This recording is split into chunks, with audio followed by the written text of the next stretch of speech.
Bien, entonces, okay. Aquí en Génesis 39, vamos a leer como siempre lo hacemos, de 5 en 5. Génesis 39 de 5 en 5. Es un pasaje no muy extenso, de manera que podamos abarcarlo completo. ¿Quién inicia con los primeros 5?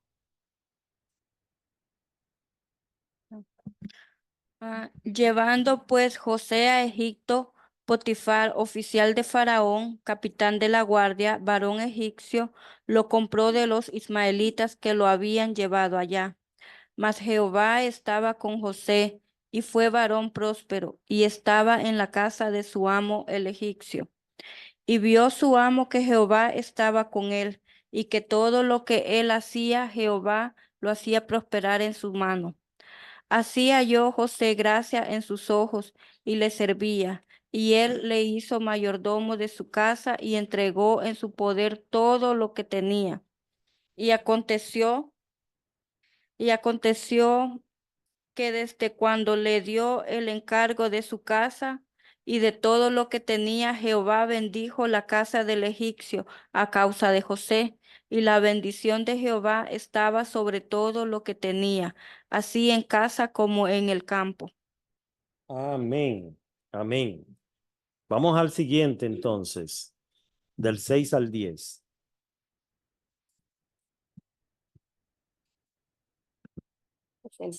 Ok.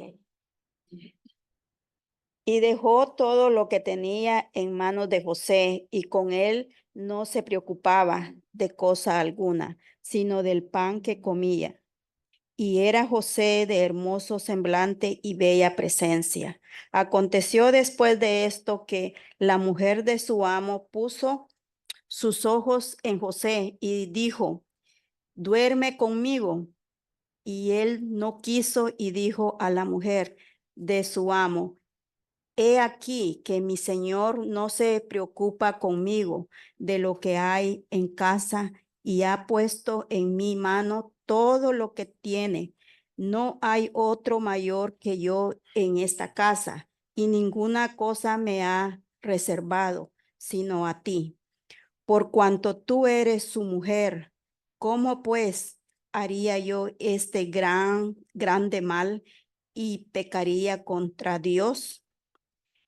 Y hablando a ella, a José, cada día, y no escuchándola, él para acostarse al lado de ella, para estar con ella.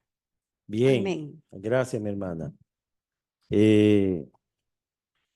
Nos vamos entonces al versículo 11, del 11 en adelante. Aconteció que entró él un día en casa para hacer su oficio, y no había nadie de los de casa ahí. Y ella lo asió por su ropa, diciendo: duerme conmigo. Entonces él dejó su ropa en las manos de ella y huyó y salió.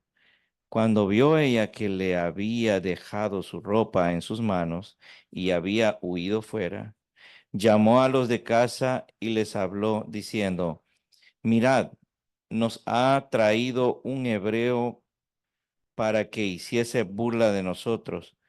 Vino él a mí para dormir conmigo, y yo di grandes voces. Y viendo que yo alzaba la voz y gritaba, dejó junto a mí su ropa y huyó y salió. Bien, continuamos entonces del 16 al 20. Y ella puso junto a sí la ropa de José, hasta que vino su señor a su casa. Entonces le habló ella las mismas palabras, diciendo: el siervo hebreo que nos trajistes vino a mí para deshonrarme. Y cuando yo alcé mi voz y grité, él dejó su ropa junto a mí y huyó fuera. Y sucedió que cuando oyó el amo de José las palabras que su mujer le hablaba, diciendo: así me ha tratado tu siervo, se encendió su furor. Y tomó su amo a José y lo puso en la cárcel, donde estaban los presos del rey, y estuvo allí en la cárcel. 21.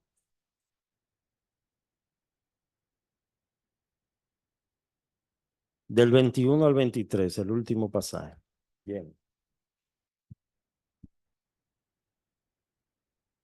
Em, Pero Jehová estaba con José y le extendió su misericordia y le dio gracia en los ojos del jefe de la cárcel. Y el jefe de la cárcel entregó en mano de José el cuidado de todos los presos que había en aquella prisión. Todo lo que se hacía allí, él lo hacía. No necesitaba atender el jefe de la cárcel cosa alguna de las que estaban a cuidado de José, porque Jehová estaba con José y lo que él hacía, Jehová lo prosperaba. Amén. Diga amén, hermanos, a eso. Gracias al Señor por su palabra. De verdad que la historia de José es conmovedora. Cuando usted se pone a leer esa historia, usted nota realmente la mano de Dios a favor de José. Hemos leído el pasaje completo. Hay una frase que se repite en todo el pasaje. ¿Cuál es? ¿Quién me dice? Y Jehová estaba con José. Y Jehová estaba con José. Ahora, yo quiero hacer esta pregunta. Ustedes saben que estuvimos estudiando, no la vez pasada, sino antepasada, que a José sus hermanos lo vendieron. La pregunta es ¿por cuánto? ¿Quién se acuerda? ¿Cuánto fue que le dieron en dinero a los hermanos por la vida de José? Lo vendieron como esclavo. Vamos a ver, porque estuve investigando, hay un dato interesante que es bueno que conozcamos.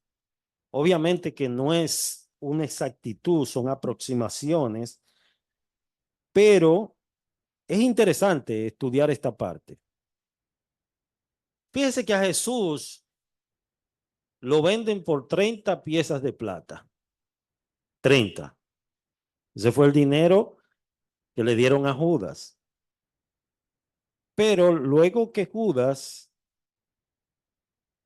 dice que lamentablemente se ahorcó, ¿verdad?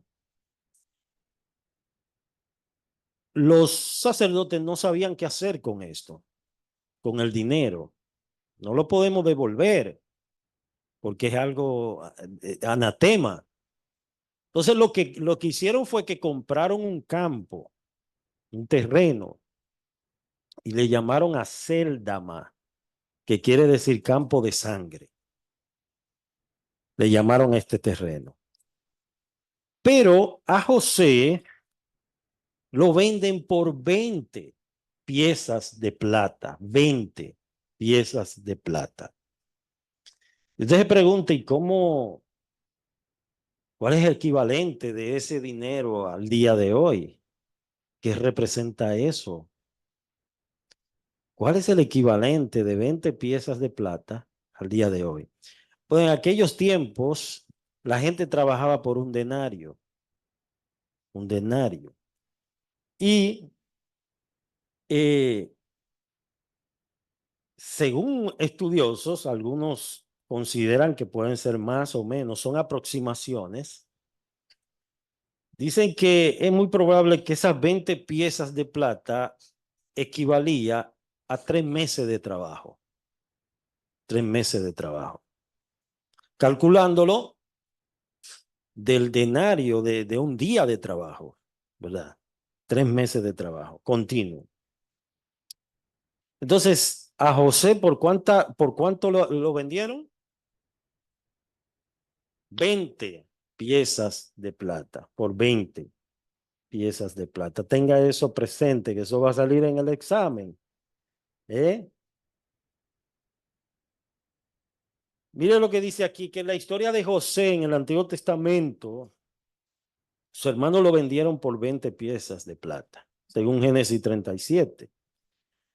Ahora, si consideramos que 20 piezas de plata equivalen aproximadamente a 80 denarios, que era lo que mencionábamos, y que un denario era el salario de un día de trabajo en aquella época, podríamos decir que 20 piezas de plata equivaldrían a unos 3 meses de trabajo, aproximadamente. 3 meses de trabajo. O sea que era mucho dinero, era mucho dinero. Y usted lo puede llevar esa aproximación a dólar, ¿verdad? Todo va a depender de... aquí, por ejemplo, un día de trabajo, generalmente, ¿cuánto se paga un día de trabajo? Depe- depende. Creo que el mínimo, ¿cuánto está ahorita el mínimo? Como 16. Eso sería bajo la ley. O sea, un día de Por hora. trabajo por $16 Por hora, 16. por hora, pero si por ejemplo un día vamos a suponer que sería de 8 de la mañana a 5 o 6 de la tarde. Ajá. Viene siendo casi como $130, pero bajo la ley, si usted saca 16 por 8, menos los impuestos, menos lo demás, Ok. son básicamente nada. Sí, pero la idea es que yo quiero que se me quede en la mente de nosotros, ¿verdad? El valor de lo, porque uno lee 20 piezas de plata y uno piensa que eran 20 moneditas de esa cora que tú le echas en la lavandería. No, hermano, era un valor realmente, la hermana Candy.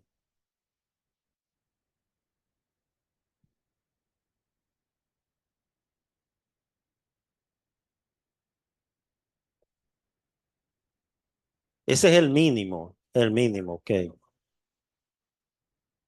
Ok.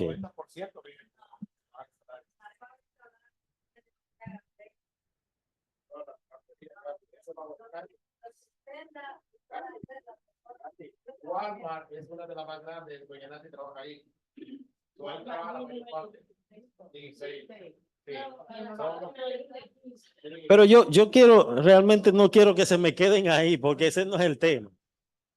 Ese no es el tema. Yo estoy tratando esta introducción solamente. La introducción para que veamos el equivalente de lo que eran 20 piezas de plata al día de hoy. Obviamente que tenemos que tomar en cuenta el costo de la vida, etcétera. Bien, vamos a continuar entonces. Ok. Mire, este pasaje de Génesis 39 lo vamos a dividir en cuatro sesiones. La primera sesión, José en la casa de Potifar. José es vendido como esclavo. Entonces, vemos aquí que José encuentra favor delante de Potifar y es puesto a cargo de su casa. Ahora, la pregunta es, ¿por qué él haya favor? ¿Cuál es la razón? ¿Sería que José tenía una cara bonita? ¿Tenía ojos azules o verdes? ¿Qué era lo que caracterizaba la vida de José? Vamos a ver, ¿quién de ustedes me comenta? Dice repetitivamente que Jehová estaba con José y el que goza de que Jehová esté con él tiene una gracia especial. Y yo entiendo que la gracia de Dios estaba con él y lo veía con buenos ojos su jefe o su dueño. Amén, amén. Mire, la gracia de Dios es algo indescriptible. Eso no la da ni un jabón, ni una crema. Mire, por más crema que usted se unte, dice que es mejor tener la gracia de Dios que ser gracioso o pretender ser gracioso, ¿verdad? La gracia de Dios es la que abre las puertas. La gracia de Dios fue la que le abrió las puertas a José para que José llegara a esa posición. Y, y eso es lo que nosotros vemos aquí, el favor de Dios con José. Hay algo que Chani mencionaba esta mañana en su programa, que no quiero pasarlo por alto porque realmente me conmovió. Yo no había pensado en eso. Escuche bien esta parte que Chani mencionaba. Cuando usted está comiendo, usted se sienta a la mesa, usted tiene la responsabilidad de comer. Usted elige los alimentos que va a comer. Si quiere comer fritura, chicharrones, si quiere comer vegetales, a usted nadie lo obliga, usted elige lo que va a comer, ¿verdad? Es así, es así. Ahora, de ahí para abajo, de ahí hacia abajo, ya usted no tiene control de eso. Oiga, de ahí, después que usted masticó, ya de ahí para abajo, usted no tiene control de eso, de lo que entró. Es decir, la función del estómago, de, de la distribución de los nutrientes. Esto va para el hígado, esto va para tal lugar, esto va para los huesos. O sea, nosotros no tenemos control de eso. Ni siquiera lo estamos viendo. Sabemos de que está haciendo la digestión, pero sí somos responsables de lo que comemos. ¿Qué les quiero enseñar con esto, hermano? Esto está claro. En la vida de José vemos la gracia de Dios, el favor de Dios para con José. Pero obviamente habían responsabilidades que José tuvo que tomar. Y aquellos que le vendieron como esclavo también tuvieron que enfrentar las consecuencias de sus decisiones. Porque sabemos que el propósito de Dios estaba. Ante todo, Dios había establecido un propósito y aún con la maldad de ellos. José se lo dice al final. Ustedes pensaron mal contra mí, pero ese mal Dios lo tornó para bien. Pero así como nosotros no tenemos control ni siquiera de lo que ingerimos, cuando baja de ahí hacia abajo, no controlamos eso. No sabemos lo que, el pleito que hay ahí adentro, con todos esos alimentos ahí, ¿cómo es que se llama? El jugo gástrico, triturando todos esos alimentos y por donde pasan. No sabemos lo que está sucediendo ahí, pero sí sabemos de que realmente, ¿verdad? Hay un trabajo que están haciendo esos órganos internos que no se ven, pero están ahí, están trabajando. Dios sí tiene control de esas cosas y Dios tiene el control de nuestras vidas. Dios tiene el control de nuestras vidas. Entonces vemos aquí en estos versículos, versículo 1 dice, llevado pues José a Egipto, Potifar, oficial de Faraón, capitán de la guardia, varón egipcio, lo compró de los ismaelitas que lo habían llevado allá. Evidentemente, en el plano humano, esto se ve como algo natural de compra y venta. Pero en el plano divino sabemos que todo esto estaba orquestado por Dios. Todo esto tenía propósito. Todo esto tenía propósito. ¿Qué les quiero decir con eso? Que en Dios las cosas no suceden al azar, fortuitamente. No, en Dios las cosas suceden porque Él las diseña, las orquesta para que sucedan. Es así, hermano, y lo vamos a ver más adelante. Versículo 2. Mas Jehová estaba con José y fue varón próspero y estaba en la casa de su amo, el egipcio. Vemos claramente, hermanos, que inmediatamente José llegó allí, Dios lo puso en gracia. Y vio su amo que Jehová estaba con él. ¿Cómo su amo notó que realmente Dios estaba con José? Habían ciertas cualidades en él, excelencia en lo que hacía, su trabajo, sus habilidades, sus dones, sus talentos. Él mismo notó y dijo, Dios está con este muchacho, Dios está con él. ¿Y qué hizo? ¿Quién me dice? ¿Qué hizo Potifar? Su amo. Versículo 4. Que le hizo mayordomo de su casa, le entregó en su poder todo lo que tenía. Esto no es algo fortuito, hermano, esto es la gracia de Dios con José. Se entregarle todo. ¿Quién entrega todo así?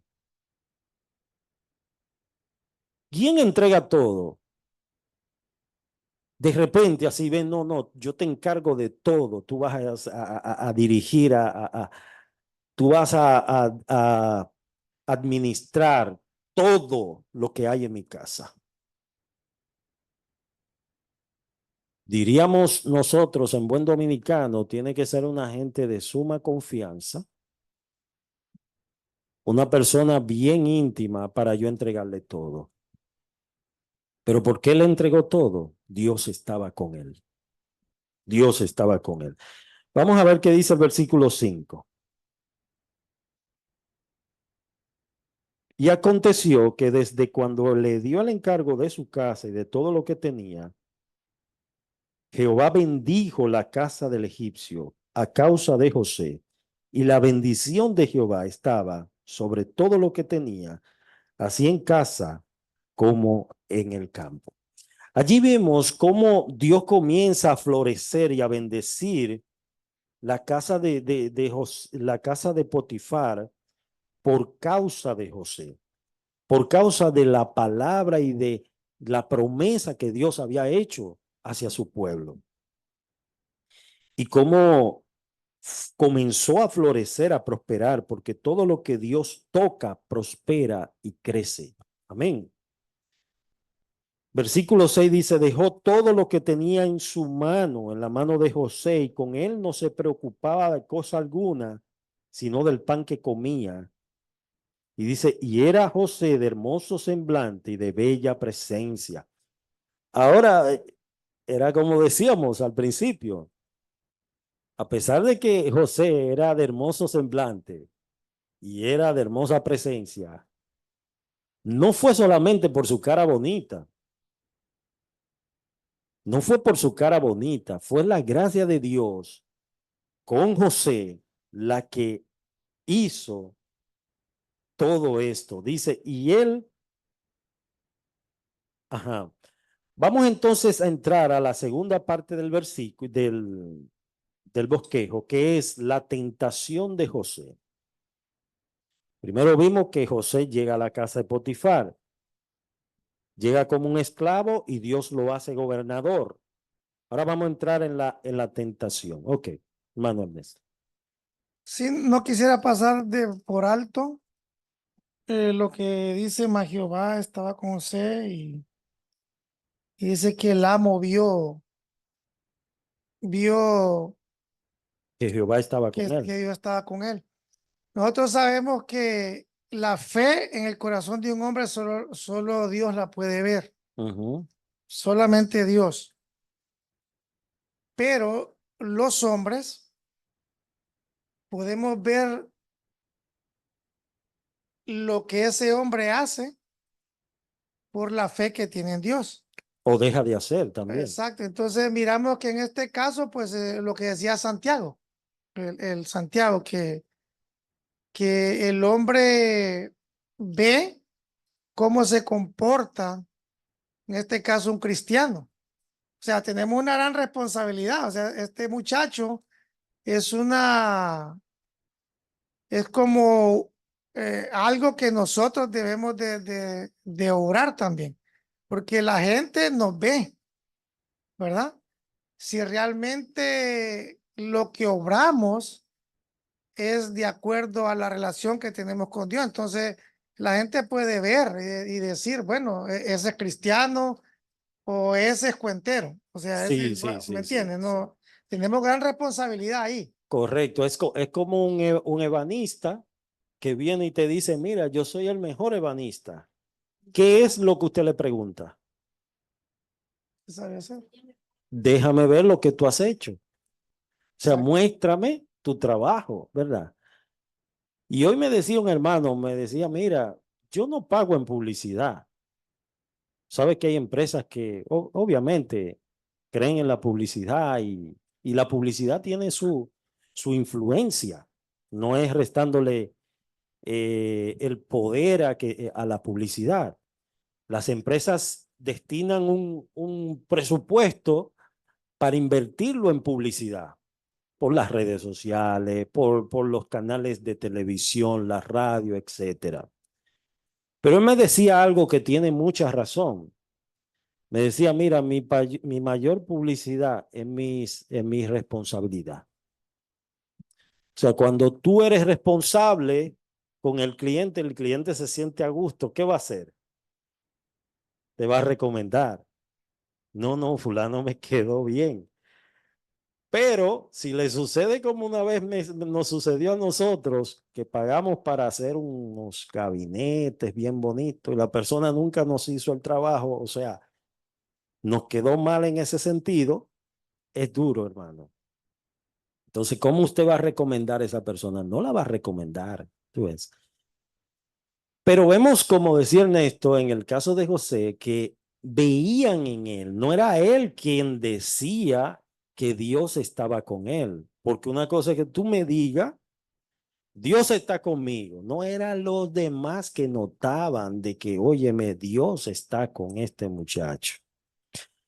Vamos entonces a la segunda parte, los versículos 7 al 12. 7 al 12. Los versículos 7 al 12 vemos la tentación que tiene José. ¿Quién me lee el versículo 7?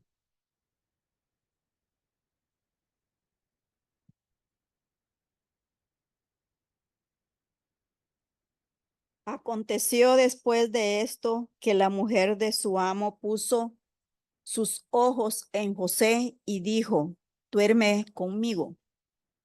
Óigame, oiga qué tentación y qué clase de tentación. ¿Qué clase de tentación?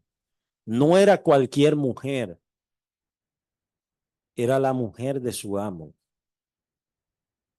O sea, él tenía una responsabilidad, primero ante Dios, de serle fiel al Señor y segundo, de serle fiel a su amo, ¿verdad? Y cuando dice la escritura que la mujer puso sus ojos en José, es como no hay otro hombre, es a ti que te quiero. Te quiero pescar. Ella puso sus ojos en José. Ahora, vamos a decirlo de esta manera. En el plano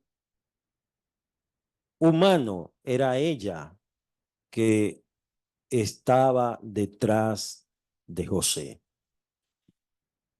En el plano espiritual, sabemos que detrás de ella, esta mujer estaba siendo influenciada por el mismo diablo.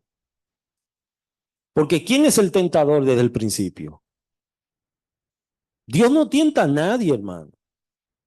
Dice que él no puede ser tentado por el mal, ni él tienta a nadie. De hecho, uno de los nombres de Satanás es el tentador. Entonces, Satanás le preparó a José el bizcocho, el cake, ¿verdad? Pero el problema es que ese pastel estaba envenenado, pero se lo preparó bien bonito, con una moña, con suspiro por encima, bien bonito, con muchos colores. Así es la tentación. Satanás no te va a tentar con algo que a ti no te gusta. Satanás no te va a tentar con algo que tú realmente no eres débil. Si tú estás lleno y te traen un plato de comida, ¿qué es lo normal que tú le digas? No, yo no quiero, estoy lleno. Hermana Kenia, ¿en qué momento Satanás le dijo a Jesús que convirtiera la piedra en pan? Cuando Jesús estaba en ayuno, en oración, Y tenía hambre. hambre. Satanás no podía venirle con otra cosa. Tenía algo que ser relacionado a su necesidad inmediata. Entonces un enemigo es un estratega. Él estudia primero por dónde lo ataco. Déjame ver su lado débil. Entonces te estudia y mira a ver por dónde te tira. Nosotros no podemos ignorar las maquinaciones del diablo. Nuestra lucha no es contra carne ni contra sangre. Entonces ella puso sus ojos en José y le dijo, duerme conmigo. Versículo 8. Y él no quiso y dijo a la mujer de su amo, he aquí que mi señor no se preocupa conmigo de lo que hay en casa y ha puesto en mi mano todo lo que tiene. No hay otro mayor que yo en esta casa y ninguna cosa me ha reservado sino a ti, por cuanto tú eres su mujer. ¿Cómo pues haría yo este grande mal y pecaría contra Dios?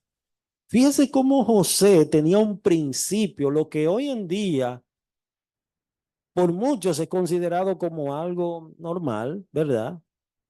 Pero José lo veía como un pecado grave, no solamente con un abuso de confianza, sino que él pecaría contra el Dios que lo había llevado allí. Bien, vamos a abrir entonces un espacio breve para los comentarios. Si tienen algún comentario o alguna pregunta con relación a esto. Si no, voy a hacer preguntas para que entonces comentemos.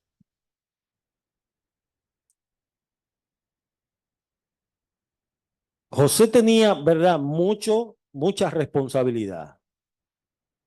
Le había dado mucha responsabilidad. O sea, la posición que él tenía era una posición de prestigio, que quizá muchos quisieran tener esa posición.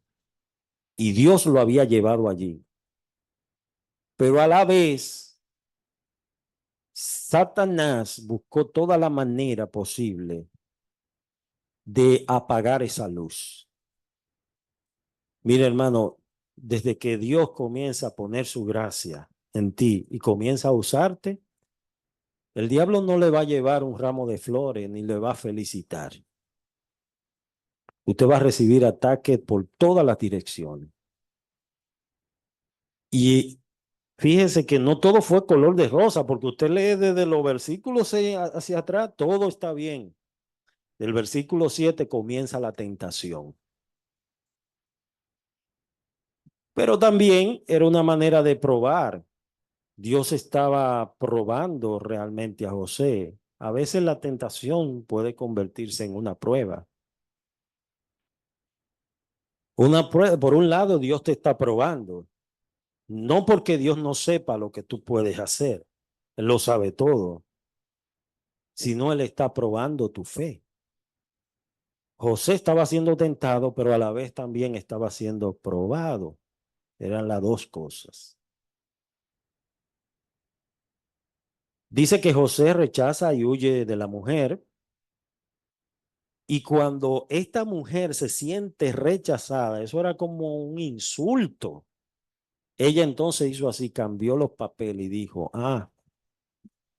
tú fuiste el que intentaste hacerme daño. Entonces dice que la esposa de Potifar acusa falsamente a José de intento de violación. Era algo falso. Uno de los mandamientos del Señor.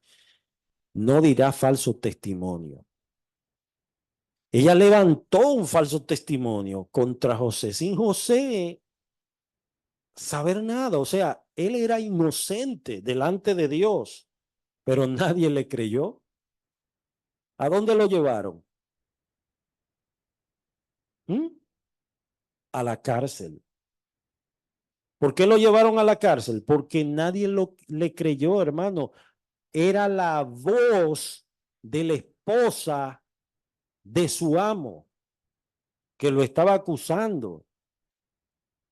Era como el pleito del huevo y la piedra. O sea, José, la única escapatoria que tenía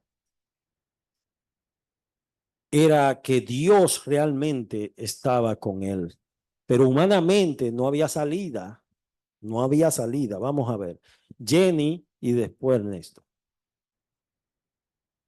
De esta historia podemos ver que aunque a veces nos conduzcamos de la manera correcta, como Dios nos manda, nos va a ir humanamente nos va a ir mal, porque nuestra recompensa está en los cielos, porque a veces uno se frustra porque uno dice, pero yo estoy haciendo todo por la ley, estoy obedeciendo la palabra y aún así los planes del enemigo se cumplen, pero si vemos al final, los planes de Dios son los que se cumplen. Los planes de Dios se cumplen. Y era necesario que José atravesara por ese proceso de lágrimas. Cuando Dios te tiene un proceso para pasar, aunque tú te mudes de país, salga huyendo de la prueba, y tú dices, me voy de aquí, te va para donde te vaya, allá te alcanza. Allá te alcanza porque el proceso lo vas a pasar. Vamos a ver. Sí, estoy viendo que en este caso pues era la mujer la que iba detrás del hombre, por lo general es al revés. Sí, Y bueno, no sé si en esa época, me imagino que a lo mejor tal vez sí, porque se repite igual. Que alguien sea una mujer se acerque a un hombre y el hombre de Dios que, que está consciente que eso es pecado y que le ofende a Dios y que, o sea, la otra persona puede decir, bueno, pero tú no que no sos hombre, ¿o qué? O sea, puede venir aquí, lo pueden hasta tildar de homosexual o... Entonces, lo que yo veo acá, pues que este hombre era soltero, pero lo que lo sostuvo fue lo que tenía en su corazón. Y él tenía la palabra de Dios, porque cuando él dice, mira, yo estoy bien acá, pero él termina diciendo esto, o sea, tú eres la esposa de mi amo. O sea, él aun cuando todavía no se había escrito Génesis, pero Dios había puesto en la conciencia de lo de Génesis, por tanto dejará el hombre a su padre y su madre y se unirá a su mujer, aunque no estaba como escrito en papel o pergamino, según una tal, pero en el lo corazón. tenía en el corazón y eso es lo que sale triunfante, porque si él se aparta de esa verdad, se come el pollo. Pero él fue, en eso se afianzó y dijo, no, yo no voy a hacer este mal contra Dios. Mire, hermano, la Biblia dice que el que comete adulterio es falto de entendimiento. Si usted lee Proverbio 7, Proverbio 8, usted se dará cuenta de lo que hay allí. Lo puede leer tranquilamente en su casa porque no hay tiempo para leerlo aquí en el estudio, pero el temor de Dios, como decía Ernesto, el temor de Dios es un freno. Una vez yo estaba cogiendo un taller de teología y salgo como a las 10 de la noche y todo el líquido de freno del vehículo se me estaba escapando, se me estaba yendo. De tal modo que yo tuve que ir desde donde yo estaba, de Arroyo Hondo hasta mi casa, como casi una hora de camino, zapateando los frenos, porque no tenía freno, iba despacito. Y usted sabe el peligro. Usted puede tener el mejor vehículo, pero si usted no tiene freno, usted no tiene protección. Pues déjeme decirle que el temor de Dios es el freno. Lo que te frena es el temor de Dios en tu corazón. Sí, hermano Carlos y luego allá. Como podemos ver en el verso 9 dice al final ya, o todo el verso dice, no hay otro mayor que yo en esta casa, le dice él a ella, ¿no? Y ninguna cosa me ha reservado sino a ti.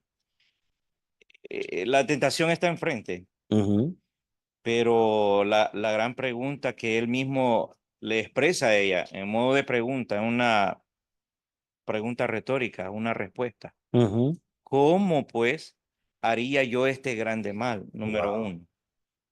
Segundo, ¿pecaría contra Dios? Son dos preguntas que no son preguntas ignorantes. Le está diciendo, estas dos cosas no van a pasar porque estas son mis convicciones. En este Dios yo creo, a Él yo temo. Eso me enseñó mi papá Israel. Entonces, no había Biblia, pero estaba Abraham, Isaac y Jacob ahí mismo. Amén. Ellos estaban en contacto con Dios, había comunión con Dios, la fe estaba. Pero ese es el punto en este caso es una mujer. ¿Cuánto nosotros no nos vemos envueltos en esta clase de tentaciones, no solamente con mujeres, sino con dinero, con Con cualquier actitudes, otra con cosa. transacciones? Y nos preguntamos muchas veces esta misma pregunta retórica, ¿cómo pues haría yo este grande mal? Y pecaría contra ¿Y Dios. pecaría contra Dios? Son dos preguntas claves que No solo contra los hombres, Dios lo sabe. contra Entonces, la Dios. integridad está, no solamente, esa es la integridad, Ujú. que yo sé que Dios lo sabe. Y esa es la parte. Soy así delante de los hombres y soy así delante de Dios. Hay una canción, no sé si ustedes la han escuchado, que dice, cuando nadie me ve en la intimidad. O sea, esa canción muestra de esa integridad y de esa obediencia al Señor. Tú eres tal cual cuando nadie te ve, cuando nadie te está observando. Yo quiero que la hermana Jenny me busque Proverbios 6:32 y obviamente, por eso él decía, yo haría este grande mal, porque esto no solamente lo dañaba a él, dañaba a todo su entorno, dañaba a su entorno. Hermano, el adulterio no solamente te daña a ti como persona, afecta a tus hijos, afecta a tu cónyuge, afecta a la familia de tus hijos, de tu cónyuge, la familia tuya. O sea, es un sinnúmero de personas que están alrededor y van a ser afectadas, tu iglesia, tu congregación, tus amistades. Por eso, hermano, antes de tú aceptar la tentación, ¿verdad? Piensa en las consecuencias. Si tú piensas en las consecuencias, pero ¿qué hace el enemigo? El enemigo te borra las consecuencias, que no las vea, sino que vea el momento del placer. Pero luego vienen las consecuencias. Vamos a ver, Jenny, y quiero que todos busquen Proverbios 6:32. Mas el que comete adulterio es falto de entendimiento, corrompe su alma el que tal hace. ¿Es falto? De entendimiento, ¿Y qué hace? corrompe su alma. Corrompe su alma. Bien, vamos entonces a la cuarta parte, ya estamos finalizando. La cuarta parte, no, la tercera, dice que José está en la cárcel, fue echado a la cárcel, es encarcelado por la falsa acusación del esposo de Potifar. Lo hemos leído en los versículos 19 al 23. Y a pesar de estar en la cárcel, José encuentra allí el favor de Dios. Versículo 21 al 23, si lo pueden leer.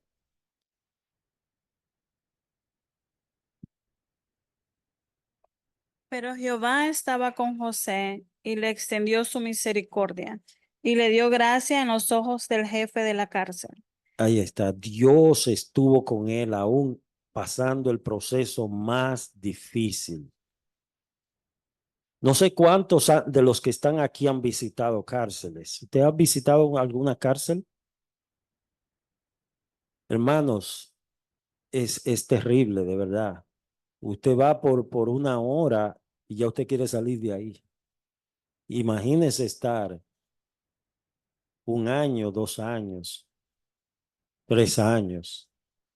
Es muy duro. Y quizás algunos dicen, bueno, es que se lo merecen, son delincuentes. Sí, pero lo más triste es que hay personas allí que son inocentes, que nunca, que el que cometió el hecho está por ahí bañándose en la playa, comiendo, bebiendo, y él cumpliendo una condena por algo que no cometió. Es muy duro. Entonces, Dios, que conoce los corazones, que no hay que contarle nada porque Él lo sabe todo,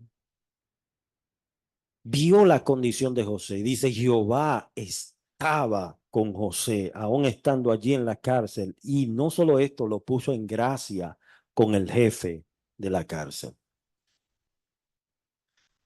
Bien, entonces, en la última parte vemos la bendición de Dios sobre José. A pesar de las circunstancias adversas, Dios está con él, lo bendice, y José demuestra su fidelidad y confianza en Dios a lo largo de toda esta historia. José demuestra su confianza y fidelidad. Siempre, hermano, yo tengo esto bien claro, de que Dios premia la fidelidad y Dios bendice, así como Dios condena enérgicamente el pecado y trae consecuencias por el pecado. También Él bendice la fidelidad. Fíjese que si Dios toma en cuenta aún los detalles, que dice que todo aquel que diera un vasito de agua fría a uno de mis pequeños no quedará sin su recompensa. Eso lo dice el Señor, dando a entender que nuestro Dios es justo. Él es justo. Y su justicia, Él establece, si José hubiese ido, vamos a darle rienda suelta a la imaginación. Vamos a ver, ¿qué hubiese pasado con José si hubiese realmente caído en pecado con la esposa de Potifar? ¿Quién me dice? Vamos, la Biblia no lo dice, ¿verdad? Pero vamos a ver, ¿qué ustedes consideran? Era eso complementa lo que yo quería opinar, que es de admirar en José, que José prefirió por su negación a esa mujer recibir consecuencias físicas, consecuencias humanas, porque él sabía que no era cualquier mujer, era una mujer que tenía poder y pudo haberle pasado por la cabeza, oye, esta mujer me puede hacer lo que sea a mí, porque tiene poder. Y él prefirió las consecuencias físicas que las consecuencias espirituales. Wow. Él prefirió no fallarle al Señor. Si él hubiese, como tú preguntas, si él hubiese hubiera pecado, quizá no tuviera consecuencias físicas en el momento, seculares o de ser humano, pero las consecuencias espirituales iban a ser nefastas, terribles. Y ese Dios que acabamos de leer y Jehová siempre estaba con José, eso se iba a apartar de él. Y sabrá el Señor las consecuencias reales de su pecado.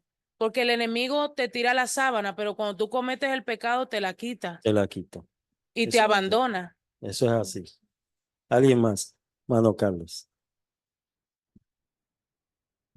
Otra cosa que es bien importante es que los mejores, los más espirituales han caído. Sí. Los más grandes han caído. Los que están conforme al corazón de Jehová han caído. El hombre más sabio del mundo, que tenía la sabiduría de Dios, cayó también. ¿Qué sucede? Dice Proverbio, pasará el hombre sobre las brasas sin quemarse. Sin que sus vestidos ardan. Sí. Entonces, la prueba no era quedarse ni probar qué tan grande es Dios en mí. Mejor salió huyendo. Salió huyendo. Eso lo tenía yo pensado. Porque somos de una naturaleza caída de Adán. Desde que Adán y Eva caen, el ser humano no es perfecto y puede caer, el mejor. Entonces, necesita saber su naturaleza y estar consciente de ello. Dios está con nosotros, pero estamos, o sea, no glorificados. Entonces, de alguna manera, pues, huye de la tentación. Mira, en una ocasión un hermano me dice, pero pastor, yo no veo un versículo bíblico que diga que fumar es pecado, porque Charles Spurgeon allá en Inglaterra se fumaba los tabacos durante el frío, él fumaba tabaco y mira, Dios lo usó. Hermano, a veces nosotros andamos buscando un versículo, ¿verdad? Bíblico para apoyarnos, pero es que hay un principio en las escrituras. Hay un principio que debe regir nuestra vida. El cuerpo es templo del Espíritu Santo. Nosotros tenemos una tendencia continua al pecado. Mientras más lejos usted esté de la barranca, menos posibilidad tiene de caerse. El que está más cerca puede resbalar y se cae. Entonces, ¿qué hizo José? Lo que mencionaba Carlos. José no se quedó ahí, de que no, yo soy el fortachón, yo soy Sansón, yo soy el hombre fuerte, yo soy súper espiritual. José salió huyendo y le dejó la ropa, salió desnudo. Alguien me busque esta cita, 2 Timoteo 2:22. José salió desnudo, lo que quiere decir, hermano, que ante la tentación, usted debe huir. ¿Usted la tiene? Si la puede leer. Tráigale sí, espérese un momento. Huye también de las pasiones juveniles y sigue la justicia, la fe, el amor y la paz, con los que de corazón limpio invocan al Señor. O sea, Pablo le escribe a Timoteo, le dice, huye de las pasiones juveniles. Los jóvenes huyan de la corriente de este mundo, huyan de las pasiones juveniles. Mire que ahí te manda a huir de las tentaciones, de las pasiones. En embargo, Santiago dice, someteos a Dios, resistí al diablo y de vosotros huirá. Pero las tentaciones se huye, se sale huyendo. Si viene por esta calle, váyase por otra. Váyase por otra. Entonces, ese es el consejo bíblico. Bien, entonces Dios finalmente, en resumen, en este capítulo 39 de Génesis nos muestra la fidelidad de José a pesar de las dificultades que enfrenta en Egipto. Y a través de la historia de José vemos cómo Dios está con él en todo momento, bendiciéndolo y protegiéndolo, incluso en medio de la injusticia y de la adversidad. Y esto nos enseña sobre la importancia de la fidelidad, la confianza en Dios y la perseverancia en medio de las pruebas. Vamos a orar, hermanos. Que el Señor nos ayude. Tenemos a Cristo quien nos socorre en medio de toda tentación. Dice que Él es poderoso para socorrer a los que son tentados. Y si alguien está siendo rodeado de leones, de tigres, de fieras, pídale al Señor su protección. Pídale al Señor que lo preserve, que lo guarde. Poderoso es el Señor para guardar a sus hijos sin caída. Poderoso es el Señor. No confiamos en nosotros mismos, sino en el poder de la fuerza de Dios. Padre, gracias por este estudio. Gracias, Señor, por tu amor y tu misericordia, y gracias por todo lo bueno que tú has sido con nosotros. Gracias, Señor, porque eres tú quien te place, Señor, bendecirnos y enseñarnos tu palabra. Haz florecer tu palabra en cada corazón. En el nombre de Jesús.